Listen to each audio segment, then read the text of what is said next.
ये वही लोग थे जो भारत के बंटवारे के अपराधी थे। ये वही लोग थे जो युग पुरुष महात्मा गांधी के हत्यारे थे। वे हमारी आस्तीनों में पल रहे थे, मंदिर मस्जिद और जातियों के नाम पर दंगे करवा रहे थे। आज़ादी की रक्षा करनी पड़ती है और हम अपने इस दायित्व को भूल गए। आस्तीन के वे सांप अजगर बन गए। ये वही लोग हैं जो आज़ादी का अमृत महोत्सव मना रहे हैं।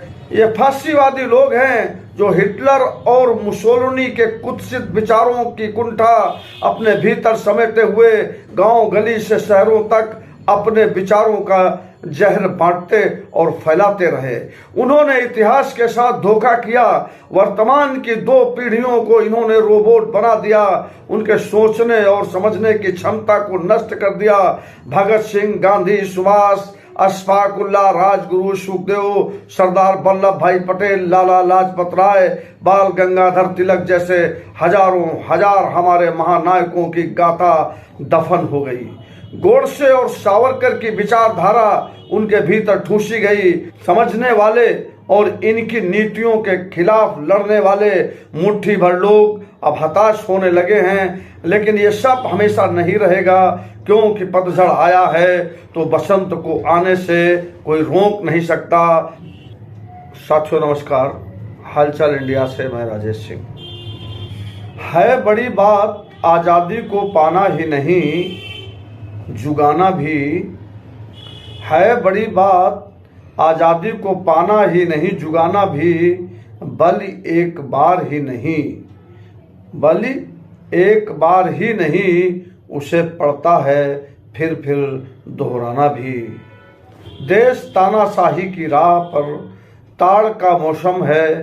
भूख, बेरोजगारी, बीमारी और अशिक्षा के सवाल जात, धर्म और मंदिर मस्जिद की आड़ में छुपा दिए गए हैं। छद्म राष्ट्रवाद सिर चढ़कर बोल रहा है।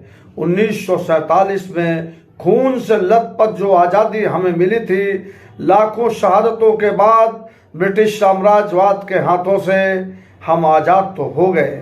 हमें गोरों से तो आज़ादी मिल गई, लेकिन उस आज़ादी के महानायकों के सपनों कल्पनाओं में जिस तरह का भारत बनाना था, क्या हम वह भारत बना पाए? स्वाधीनता संग्राम की चेतना लिए हुए यह देश धीरे धीरे उस मुकाम की तरफ बढ़ रहा था। दुनिया के मानचित्र पर हम सबसे बड़े समाजवादी लोकतंत्र की तरफ बढ़ते हुए अपनी एक विराट छवि स्थापित करने में सफल हो रहे थे, लेकिन हम अपनी ही आस्तीनों में छिपे हुए भुजंगों की तरफ से लापरवाह बने रहे और उन्हें समाज में खुला छोड़ दिया। ये लोग थे जो स्वाधीनता संग्राम में भी अवरोध बने रहे। ये वही लोग थे जो भारत के बंटवारे के अपराधी थे। ये वही लोग थे जो युग पुरुष महात्मा गांधी के हत्यारे थे। वे हमारी आस्तीनों में पल रहे थे, मंदिर मस्जिद और जातियों के नाम पर दंगे करवा रहे थे।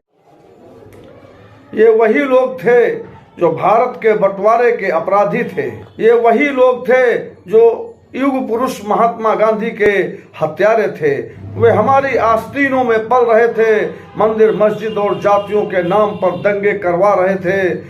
पूंजीवादी ताकतों के साथ मिलकर अपनी साजिशों को अंजाम दे रहे थे और हम इससे बेखबर देश को गढ़ने में लगे हुए थे। नित नई ऊंचाइयां छूने में लगे हुए थे। आज़ादी की रक्षा करनी पड़ती है और हम अपने इस दायित्व को भूल गए। आस्तीन के वे सांप अजगर बन गए जो देश की आज़ादी को, संविधान को, सभ्यता और संस्कृति को, उसकी अस्मिता को निगलने की पूरी फिराक में है। ये वही लोग हैं जो आज़ादी का अमृत महोत्सव मना रहे हैं। साजिश इतनी गहरी है कि इसे आसानी से समझना मुश्किल है। ये फांसीवादी लोग हैं जो हिटलर और मुसोलिनी के कुत्सित विचारों की कुंठा अपने भीतर समेटे हुए गांव गली से शहरों तक अपने विचारों का जहर बांटते और फैलाते रहे। उन्होंने इतिहास के साथ धोखा किया। वर्तमान की 2 पीढ़ियों को इन्होंने रोबोट बना दिया। उनके सोचने और समझने की क्षमता को नष्ट कर दिया।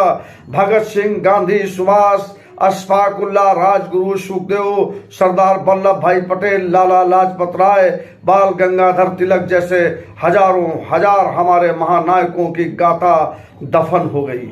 गोडसे और सावरकर की विचारधारा उनके भीतर ठूसी गई। उनके पास विशाल संगठन था और पूंजीवादियों का साथ था।